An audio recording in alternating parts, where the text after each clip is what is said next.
아멘. 오늘 우리 주시는 말씀 고린도전서 4장 1절부터 5절까지 말씀입니다. 고린도전서 4장 1절로 5절까지 말씀 같이 한 목소리로 읽겠습니다. 사람이 마땅히 우리를 그리스도의 일꾼이요 하나님의 비밀을 맡은 자로 여길지어다. 그리고 맡은 자들에게 구할 것은 충성이니라. 너에게나 다른 사람에게나 판단받는 것이 내게는 매우 작은 일이라.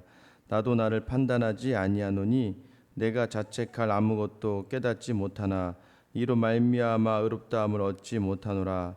다만 나를 심판하실 이는 주시니라. 그러므로 내가 이르기 전 곧 주께서 오시기까지 아무것도 판단하지 말라. 그가 어둠에 감추인 것들을 드러내고 마음의 뜻을 나타내시리니 그때 각 사람에게 하나님으로부터 칭찬이 있으리라. 아멘. 보통 이제 내 주제를 알라라는 말이 있습니다. 주제를 안다는 거. 그러니까 왜 자기가 지금 어떠한 사람이고 무엇을 해야 되고 지금 하고 있는 것을 모른다는 얘기예요. 대화를 하다 보면 막 얘기를 하는데 자꾸 우리가 지금 이야기하고 있는 주제, 우리가 지금 뭐 어떤 예를 들면 사업에 대해서 이야기하고 있으면 이 사업에 대해서 이야기해야 되는데 자꾸 다른 것에 대해서 이야기하면 지금 분위기 이 상황을 잘 이해가 안 되는 것이죠. 또 때로는 어떤 때 표현합니까? 자기가 그 수준이 되지 않는데 불구하고 그 이상의 것이라고 느껴지면서 이야기를 할 때입니다. 그러니까 너의 지금의 상태, 지금 너의 존재. 여러분 교회에서도 마찬가지죠. 우리가 교회에서 어떻게 무엇을 해야 되는지 온전하게 알고 있습니까? 그러기 위해서는 내가 누구인지를 정확하게 알아야 됩니다. 오늘 본문 1절 말씀에 어떻게 이야기합니까? 사람이 마땅히 우리를 그리스도의 일꾼이요 하나님의 비밀을 맡은 자로 여길지어다라고 이야기해요.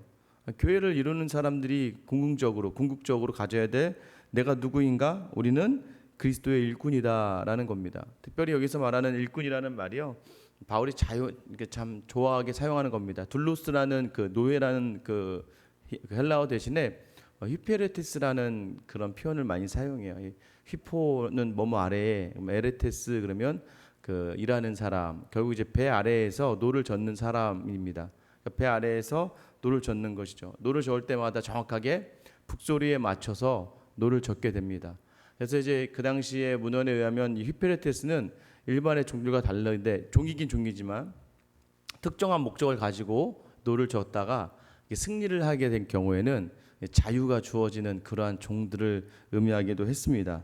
근데 중요한 것은 이제 우리나라 말이 저는 이 표현이 그리스도의 일꾼이다. 꾼이라는 표현 여러분 잘 아시죠?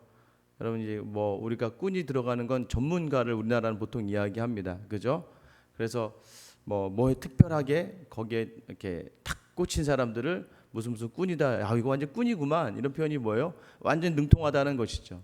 그러니까 우리가 어떤 사람이냐면 그리스도의 일에 대해서는 전문가들이에요. 그리스도께서 원하시는 일, 그리스도께서 하고자 하신 일에 대해서는 정확하게 알고 있어야 되는 사람이다라는 것이죠. 또 하나는 무엇입니까? 하나님의 비밀을 맡은 자라고 이야기해요. 여기 말하는 이제 비밀이라는 것은 신비스럽고 이제 특별히 이제 이해하기 어려운 묘한 하나님의 계시를 이야기하는데요. 이것을 우리가 청지기의 사명을 가지고 맡았다는 거예요. 말씀을 맡은 자, 하나님의 말씀을 맡고 있는 사람이다. 그 귀한 이 말씀이 뭐예요? 이 말씀이 천지를 창조하셨고 우리를 구원하신 그 말씀이 지금 우리 안에 있다는 거예요. 그러니까 너희가 누구냐, 우리가 누구냐? 결국은 그리스도께 대하여 정확하게 알고 있고 하나님의 말씀을 우리 안에 품고 살아가는 하나님의 사람들이라는 거예요.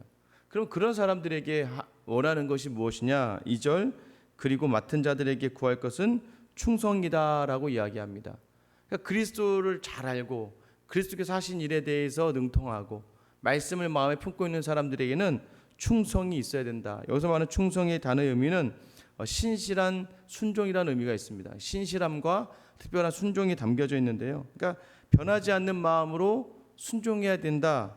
변하지 않는 마음으로 따라야 된다라는 걸 이야기하는 거예요. 어떤 것을 따라야 됩니까? 여기서 변하지 않는다는 게 뭐예요? 변하지 않아요. 여상한 겁니다. 늘 하나님께만, 그리스도께만, 하나님의 말씀에만 계속해서 충성하는 거예요. 그리스도께서 원하시는 일에 변함없이 충성하고 하나님의 말씀을 가지고 여전히 신실하게 충성하며 순종하며 살아가는 것을 이야기하는 것이죠. 여러분 그것이 될까요? 됩니다. 왜요?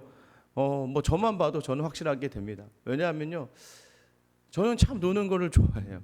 저 어렸을 때 젊었을 때 다들 저를 역마살이라고 불렀습니다. 집에 전혀 있지 않습니다. 중학교 때부터 항상 나가서요. 저희 어머니가 주말에 저를 항상 친구 어머니랑 같이 잤습니다. 친구 집에 가면 그 집이 작으니까 친구 어머니, 친구 저. 그러니까 얘랑 밤새 놀다가 그 집에서 자고 뭐 주말이면 그러니까 거의 집에 없었죠. 청년 때도 항상 밖에 나가는 걸 좋아했고요. 떠돌아다니는 걸, 뭐 이렇게 밖에 나가는 걸 좋아했으니까 운동 같은 거 좋아하고 노는 거 좋아하고 참 예수 안 믿었으면 큰일 날 나의 인생이었는데 막 도박 같은 거 좋아하고 있지 않습니까? 뭐 게임 같은 거 좋아하고 그런데 그런 don 제가 요즘에 보니까 완전히 뭐 그냥 복음에 매여 살고 있는 듯한 느낌. 어제도 이제 이제 일전에 함께 섬겼던 목사님 오셨는데 참 요즘 제가 요즘 그런 얘기 저한테 뭐 하세요 여기서 여기서 뭐 해요 도대체 이제 그러는 거. 왜 너무 좋은데 말씀 보고 묵상하고 너무 좋아. 요즘 정말 좋아. 아이 목사님 예전에 처음에 저랑 만날 때마다 제가 막 활달하고 놀러 다니는 거 좋아하고 막 이랬는데 요즘에는 아무데도 가고 싶지가 않아. 그냥 여기만 있고 싶어. 이 정도로. 왜 그럴까요? 예전에는 밤새 제가 말씀드리지 않았습니까? 야구를 하거나 축구를 하면 그걸 꼭 보고 자야 되는 거죠. 월드컵 뭐 전 세계 어디에서 하든 바닥바닥 일어나서 그거 보고 어떻게 자더라도 꼭 보는 거죠. 근데 요즘에는 그러지 않습니다. 그냥 자는 거죠. 일단 왜냐하면 말씀을 나누고 말씀을 묵상하고 우선해야 될 것들이 있기 때문에 이게 더 좋기 때문에 이 자리에 있게 되는 것이죠. 여러분 새벽에 나온 여러분도 마찬가지 아닙니까? 더 주무실 수 있고 더 나와서 내가 더 편안한 내 육신을 위해서 저녁 늦게까지 다른 걸 할 수도 있고 아침에 또 다른 일을 할 수 있지만 새벽이 좋은 건 복음은 하나님의 말씀은 그 말씀을 맡은 자들은 자연스럽게 충성하게 되어 있는 거예요. 왜냐하면 복음이 우리를 강하게 붙잡아서가 아니라 그러니까 강권적으로 우리를 막 싫은데 막 억지로가 아니라 이게 너무 좋게 하는 거예요. 이 자리가 너무 좋고 이 자리가 너무 우리를 하여금 마음의 평안을 주니까 이 자리를 따르게 되는 것입니다. 특별하게 이런 사람들에게 하나님께서 바라는 특징이 있어요. 어떤 사람이냐면 3절 4절이에요. 3절입니다. 너희에게나 다른 사람에게나 판단받는 것이 내게는 매우 작은 일이라. 나도 나를 판단하지 아니하노니. 나도 내가 판단을 하지 않는다고 이야기하죠. 나도 니네가 나를 판단해봤자 그거 되게 작은 일이야 라고 치부해버릴 정도로 바울 스스로는 굉장한 자부감이 있었습니다. 하나님의 그리스도의 일꾼으로 하나님의 비밀을 맡은 자로 바울은 굉장한 자부심이 있었어요. 니네가 나를 아무리 뭐라고 해봤자 나는 그건 아무렇지 않은 일로 여겨. 그리고 나도 나를 함부로 나를 판단하지 않아. 그 정도로 바울은 스스로에게 굉장히 엄격했고요. 바울은 그리스도의 십자가만을 정말 바라보았던 사람이었어요. 그런데 이 바울이 4절에 뭐라고 이야기합니까? 내가 자책할 아무것도 깨닫지 못하나 나를 판단할 것이 아무것도 깨닫지 못하나 이로 말미암아 의롭다함을 얻지 못하노라. 바울이 이야기하고 있는 이 신칭의는 바로 이런 겁니다. 내가 아무리 하나님 앞에서 깨끗하게 흠이 없게 사역을 한다 하더라도 내가 이것으로 말미암아 의롭다함을 얻는 것이 아니다라고 이야기하는 거예요. 오직 다만 나를 심판하실 이는 주시니라. 여러분 지금 이제 이 바울의 이 고백이 참 이 전체적인 바울의 어떤 신학을 이야기하지 않습니까? 바울이 이야기하는 건 뭐예요? 오직 내가 아무리 예수를 위해 모든 걸 버리고 전 세계를 돌며 교회를 세우며 핍박을 당하고 환난을 당하고 매를 맞고 감옥에 갇힌다 할지라도 내 스스로가 보여줄 수 있는 이 내 공로, 내가 한 주를 위한 모든 것들로 말미암아 내 의롭다함을 받는 것이 아니라 오직 주님이 하셨다라는 그 고백이 바울의 삶 속에 녹여져 있는 것이죠. 여러분 이것이 신앙에 성숙하게 나아간 하나님의 그리스도의 일꾼으로서 하나님의 비밀을 맡은 사람들에게 나타나는 특징이 뭐예요? 내가 나 된 것은 나의 공로가 아니라 다 하나님의 은혜다라는 고백을 하게 되는 거예요. 열심을 다해서 이것 내가 한 거야? 이런 개념으로 접근해 나간 순간 우리는 하나님부터 충성된 자가 아니라는 것이죠. 다 하나님의 은혜다. 5절 말씀 보세요. 이런 믿음의 사람들에게 이야기하는 거예요. 그러므로 때가 이르기 전 곧 주께서 오시기까지 아무것도 판단하지 말라. 그가 어둠에 감추인 것들을 드러내고 마음의 뜻을 나타내시리니 그때 각 사람에게 하나님으로부터 칭찬이 있으리라. 주님이 오시기 전까지는 아무것도 판단하지 말래요. 이게 이제 두 가지로 이제 정리가 됩니다. 하나, 첫 번째는 지금 교회 안에 갈등이 있고 분쟁이 있지 않습니까? 고린도 교회의 핵심은 분쟁이에요. 시기와 질투와 분쟁이 있었어요. 하나님이 은사를 많이 줬어도 싸움이 일어났어요. 왜 그렇습니까? 다 세상의 것, 교회에 있다고 하면서도 세상의 것으로 자신을 자랑하려고 하고 세상의 것을 채우려고 하고 교회 안에 서로를 바라보면서 넌 누구 제자야? 난 아볼로, 넌 바울이야? 라고 하면서 이런 어떤 특별한 자기 관계적인 것들을 자랑하려고 했던 교회 안에서 이렇게 하려고 하다 보니까 뭐가 생기게 됩니까? 판단을 하게 된다는 거예요. 판단을. 여러분 교회 안에 있다 보면 판단되지 않습니까? 아니 왜 저분은 왜 교회 와서 이러고 있는가? 왜 저분은 왜 교회에서 저렇게 하고 있는가? 저 믿음이 없네. 믿음이 없어. 믿음 다 헛거네. 우리가 다른 사람들 바라보면서 함부로 그렇게 판단하지 말라는 거예요. 왜요? 오직 판단하실 이는 딱 한 분이신데 주님이다라고 하는 거예요. 바울은 내가 십자가를 위해서 목숨을 바친 만큼 모든 것을 다 내어 던졌다 할지라도 나는 내 이 모든 것 던진 그 공로로 내가 의롭다함을 받지 못한다고 했어요. 하물며 우리가 여러분 바울보다 더 교회에 헌신하셨습니까? 바울보다 더 정말 하나님 앞에서 이 교회에 신실하셨어요? 아니잖아요. 그러면서 왜 다른 사람들, 바울도 자기를 판단하지 않고 다른 사람을 판단하지 않는데 왜 우리는 다른 사람들을 쉽게 판단하느냐 이거예요. 기억하라는 거예요. 주님이 오실 때 이것이 다 드러나게 된다는 것이죠. 뭐 누누이 이야기하지만 저는 정말로 목회하면서 제가 내 아이를 가지게 된 건 굉장히 행복이고 축복이라고 생각합니다. 왜냐하면 우리 성도님들이 다 그 4명에 들어갑니다. 여러분은 저희 내 아이 중에 어디에 들어갈까요? 첫째 아이입니까? 둘째 아이입니까? 셋째 아이입니까? 넷째 아이입니까? 제가 딱 보니까 우리 교회 성도님들도 그렇고 제가 만나봤던 성도님들도 다 이 4명의 아이의 범주에 들어가는 거예요. 보다 보면 자, 그런데 언제 제가 기분이 굉장히 몹시 기분이 상할 때가 언제냐면 첫째 아이가 저한테 와서 이제 갑자기 전화가 오는 거죠. 누나가 언니가 때려, 뭐 오빠가 뭐 괴롭혀, 막 이렇게 하잖아요. 또 때로는 자기들끼리 싸우잖아요. 그러니까 제일 보기 싫을 때가 자기들끼리 싸우고 다툴 때예요. 집안이 좀 어지러워져 있어도 아이들끼리 막 집에 들어갔는데 지들끼리 서로 웃고 있고 막 깔깔거리고 있고 이러면 그렇게 기분 나쁘냐. 야, 청소 좀 하지 이 정도지만 갔는데 각자 따로 있고 뭐 애 하나는 하나 울고 있고 막 이러면 막 그때부터 화가 확 나기 시작합니다. 그러고 나서 막 이렇게 얘기, 아빠 쟤는 없었으면 좋겠어. 아빠 쟤는 좀 우리 집에서 없었으면 좋겠어. 이런 얘기 들을 때 굉장히 내가 네가 없었으면 좋겠다. 오히려 화가 확 납니다. 하나님이 가장 싫어하시는 게 뭐라고요? 내가 쟤를 어떻게 불렀는데 야, 쟤 내 자식인데 네가 자꾸 내 자녀인 쟤한테, 너도 내 자녀지만 자꾸 쟤가 싫어, 쟤가 미워, 쟤는 왜 저러는지 모르겠어라고 하면 그 부모인 하나님의 마음이 얼마나 아프겠냐는 거예요. 연소한 자 하나라도 없이 여기지 말아라. 그 한 사람이라도. 그래서 하나님이요 굉장히 강한, 예수님 이 바울을 통해서 주시는 굉장히 강한 어조에 우리에게 준 질책이 있죠. 무엇입니까? 로마서 2장 1절에 보면 그러므로 남을 판단하는 사람아 누구를 막론하고 내가 핑계하지 못할 것은 남을 판단하는 것으로 내가 너를 정죄함이니 판단한 내가 같은 일을 행함이라. 여러분 이 판단하면 너도 내가 정죄할 거다, 너도 같은 판단을 받을 거야 라고 하는 이 판단의 핵심은 로마서 1장 후반절에 보면 어떤 내용이 나오냐면 사람이 죄를 범해서 하나님으로부터 내어버림을 두는 그 수준에, 우리가 이제 그 표현을 사실은 로마서에서는 남자가 남자를, 여자가 여자를, 그러니까 순리대로 행하지 아니한 동성애가 하나님 앞에서 굉장히 저주받을 죄다라고 이야기하는 거예요. 그 죄와 상응하는 만큼의 정죄함을 판단하는 자가 받을 거라고 이야기해요. 그러니까 하나님 굉장히 싫어하시는 죄, 사람을 이야기하는 게 아니라 그 죄에 대해서 하나님이 굉장히 싫어하시는데 네가 만약에 다른 누군가를 판단한다면 내가 그것을 몹시 싫어하고 그 판단으로 너도 누군가에게 판단을 받을 거라는 것을 이야기해요. 첫 번째는 뭐예요? 교회 안에 성도 간에 서로 판단하지 말라는 거예요. 자, 여러분 우리 속으로 한번 따라해 보세요. 자, 그럴 수도 있지. 따라하셨죠? 그럴 수도 있지. 아, 저 권사님 왜 이렇게 소리 빽빽 질러? 그럴 수도 있지. 살아온 환경이 힘들었나 보다. 아우, 돈 때문에 꼬장꼬장 해가지고는 그럴 수도 있지. 아, 돈 때문에 너무 힘들었구나.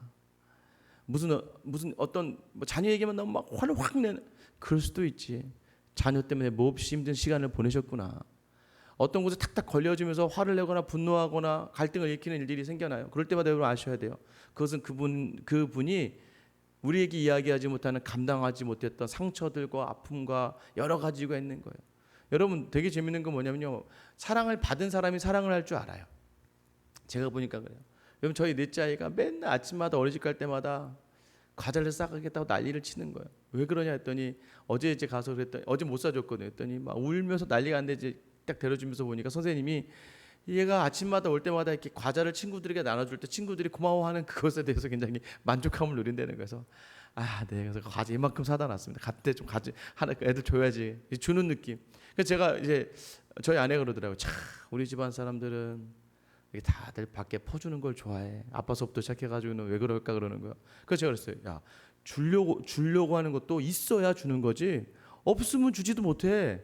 결국 뭐예요? 그럼 주기 위해서라도 주기 위해. 그럼 주긴다는 건 뭐예요? 내게 뭔가가 있으니까 줄 수 있는 거예요. 근데 우리 여러분에게 줄 수 있는 게 있죠. 무엇입니까? 크고 놀랍고 아무리 받아도 구해도 끊이지 않는 하나님의 크신 은혜와 사랑이 우리 안에 있지 않습니까? 그러니까 마음껏 나눌 수 있는 거예요. 마음껏 줄 수 있는 작은 것을 주는 것 같지만 내 마음엔 이것이 정말 하나님의 마음을 담아 줄 수 있는 거예요. 그래서 교회 안에서의 갈등이 이런 사람들이 있으면 있을 수가 없는 거죠.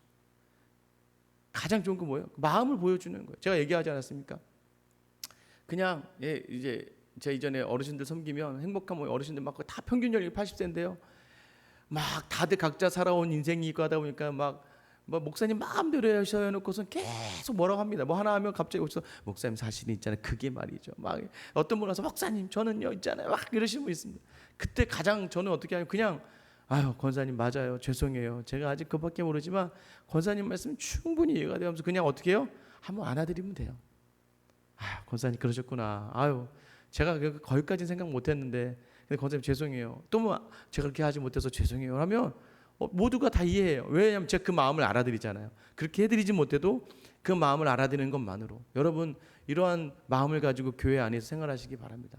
다른 이들을 바라볼 때 아무리까지 이렇게 생각하세요. 참 하나님 우리 하나님 어쩜 참 대단하시네. 저런 인간을 하나님 사랑하셔서 이 교회에 보내셨습니까 주님. 어떻게 저런 사람이 교회에 나올 수 있겠습니까 주님. 그래 주님의 사랑이 끝이 없는 걸 저 사람을 통해서 보는 거예요. 그래서 하나님 때문에 내가 그 사람을 마음 다해 섬겼을 때 여러분 아세요? 그 사람이요 변화가 돼요. 그래서 변화와 회복이 일어나는 건강한 교회가 되는 이유가 바로 이 판단하지 아니함으로부터 일어나는 거예요. 두 번째는 어떤 거예요? 두 번째는 뭐냐면요. 바울이 얘기했잖아요. 나도 나를 판단하지 않는다. 여러분의 삶을 여러분이 판단하지 말라는 거예요. 나 교회 이렇게 열심히 섬기는데 내 인생이 이게 뭐야? 오늘 나는 왜 이렇게 이런 일을 당해야 돼? 왜 나는 왜 이 모양이야? 내가 뭘 잘못했어? 내가 뭐가 문제야? 그래 이거 다 보니까 어렸을 때 나에게 상처를 줬던 우리 부모 탓이야. 나한테 나를 차별했던 우리 형제 탓이야. 그때 그 학교에서 만난 그 아이 탓이야. 교회가 문제야 라고 하면서 나 스스로에 대해서 판단하기 시작합니다. 나는 그래서 내가 못하는 거야. 그래서 내가 안 되는 거야 하면서 스스로를 자꾸 판단하는 그 판단을 바울은 하지 말라는 거예요. 왜요? 이것 또한 죄라는 거예요. 하나님이 너를 알잖아. 너를 어떻게 불렀는지 네가 아는데 왜 네가 스스로 너를 판단하냐. 하나님의 말씀을 붙든 사람, 그리스도를 생각하는 사람 그렇게 살아가라는 거예요. 그렇게 결코 자기 자신을 판단하지 말라는 거예요. 그럼 하나님이 반드시 주님 오시는 그때 네 모든 것들을 감싸 안고 드러내시고 마지막 뭐라고요? 널 하나님으로부터 칭찬이 있으리라. 특별히 교회를 하면서 새벽에 나오면서 하나님 이렇게 기도하고 하나님과 함께 하려고 하는데도 왜 하나님 저에게 내가 원하는 것을 주시지 않습니까? 라고 이야기하면서 자기 자신을 돌아보면서 내가 기도를 잘못하고 있나? 무엇이 문제인가를 생각할 때 오늘 뭐라고 얘기하는 거예요? 아니야 기다려라. 주님 오시는 그때 너에게 내가 반드시 칭찬으로 갚아줄 거야. 그것이 최고의 상이 되는 것이죠. 어제도 이제 일전에 한 성도님이 연락이 오셨어요. 그래서 저에게 전화 왔습니다. 목사님, 제가 목사님 교회 계좌를 몰라서 목사님 통장에 돈을 넣었습니다. 감사헌금 좀 부탁드릴게요 하는 거예요. 그래서 제가 왜 이거 이제 그분이 이제 아마 오늘 제 말 설교를 계속 들으시는 분이니까 아마 예전에도 한번 이제 본인이 열심히 이제 사업을 시작하면서 이 사업의 계획을 가지고 이 사업에서 나오는 건 제가 목사님께 심질조할게 했던 분이 있습니다. 근데 제가 그분한테 또 혼냈죠. 그러지 말아라. 11조는 본교회에 내라. 그리고 또 사업을 할 때 감사원금 정도는 뭐 우리도 감사하지만 그 외에는 그렇게 하는 게 아니다라고 말씀드린 적이 있고, 또 처음에 사업을 시작할 때요, 코로나 속에 시작하셨거든요. 저희 교회랑 비슷합니다. 처음에요, 전화만 하면 목사님 너무 힘들어요, 잘 안 돼요. 그래서 제가 항상 아니에요, 기회가, 이게 위기가 기회잖아요. 이 시간 속에서 우리 놓지 말아야 될 건 말씀. 그래서 항상 말씀을, 새벽에 말씀 묵상하고 큐티를 하고 새벽 말씀으로 계속 감당해내는 거예요. 그 힘들면 언제든지 연락 주세요. 힘들면 전화를 주세요. 전화 주셔서 목사님 그냥요 하면 다 아는 거죠. 저희 집사님 기도할게, 힘내세요. 그런 시간을 보내다가 그 집사님에게 장점이 있잖아요. 저는 안 되나 봐요. 이런 거 하지 말았어야 되나 봐요. 괜히 남편도 지금 이것 때문에 오히려 어려워하고 힘들어하고, 정말 저도 너무 힘들고 왜 안 되는지 모르겠어요 라고 하면서 문제가 있었어요. 계속 그러다가 한 2월, 3월, 4월, 5월 지나면서부터 갑자기 어느 날 자려고 하는데 연락이 딱 왔는데, 무슨 일 또 난줘요. 그 전화 보면 이제 또 그러지 않습니까? 또 뭐가 또 힘들구나 했는데, 목사님 드디어 이제 자기 사업이 너무 잘 되기 시작하는. 사실 그 기점에 뭐가 있었냐면 항상 하나님께 일정 부분을 드리기로 한 게 있었어요. 그걸 자기가 선했던 걸 어떻게 할지 지혜롭게 하지 못하다가 저랑 이야기한 중에 이렇게 한번 섬겨보는 거 좋겠어 해서 다른 분들을 이렇게 섬기는, 교육자분들을 섬기는 방향으로 하고 난 다음에 좀 지나서부터 사업이 너무 잘 되기 시작했어요. 그래서 어제도 이게 그 감사원금을 주시면서 잘 돼요 했더니, 목사님 이렇게 잘 되면 어떨까 할 정도로 잘 된다는 거예요. 진짜 감사하다고 했어요. 왜냐하면 정말 힘들었거든요, 중간에. 근데 그것을 말씀으로 감당해내고 또 말씀으로 자기 자신을 돌아보고 참아내고 이겨내고 주셨던 승리라서 참 저는 감사하고 기뻤습니다. 그래서 그 순간에 또 이런 게 들었어요. 하나님, 함께 예배하는 모든 자들, 함께 우리가 말씀 나누는 모든 사람들이 지금 자기 자신을 함부로 섣불리 판단하지 말고, 그리스도께서 나를 어떻게 부르셨는가, 그 일 가운데 어떻게 있게 하셨는가, 하나님의 비밀 나에게 어떻게 인도하게 하시고 그 비밀을 나를 어떻게 인도하는가를 묵상하면서 이 시간을 잘 보내다가 하나님이 허락해 주시는 그 축복, 승리를 맛볼 수 있는 은혜 달라고 기도하는 어제 하루가 되었습니다.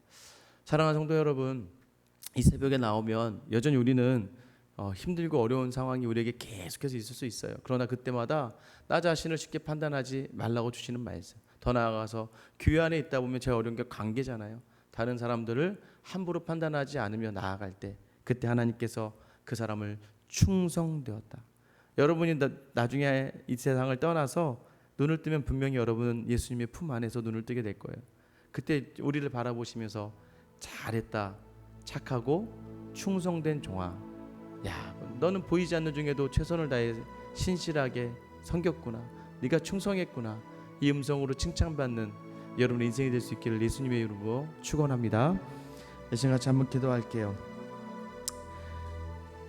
하나님, 나로 인하여 다시 한번 신실한 순종의 자리로 하나님의 앞에 서게 해달라고, 비교와 판단과 비판으로 다른 성도들을 보지 않는 내가 되게 해달라고, 또 나 스스로를 이 상황 속에서 판단하지 않게 해달라고, 오직 하나님, 그리스도와 하나님, 그리스도께 맡겨주신 그 사역의 자리와 섬김의 자리와 하나님의 비밀을 맡은 이 자리를 정말 충성되게 신실하게 감당해내는, 그리하여 하나님이 경험케 하시는 그 자유함, 그 평안함을 누리는 오늘 하루, 이번 한 주 되게 해달라고 여러분 기도해 주시고요. 여전히 우리 교회가 그러한 교회가 될 수 있는 하나님의 그리스도의 신실한 일꾼들, 하나님의 비밀을 맡은 귀한 공동체, 하나님의 귀한 일들을 감당해내는 우리 생수양교회가 되게 해달라고, 여러분 또 코로나가 있습니다. 폭우가 있어요. 어려움과 아픔 가운데 있는 자들 하나님 불쌍히 여겨달라고, 우리 장성준 선교사님이 기도하실 때는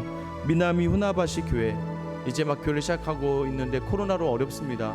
목회의 자리에서 하나님이 하나님의 사람을 보내달라고, 오늘 시간 나와 교회와 나라 민족과 장성준 선교사님 위해서 우리 주님이라면 부르며 기도하며 나아가겠습니다. 주여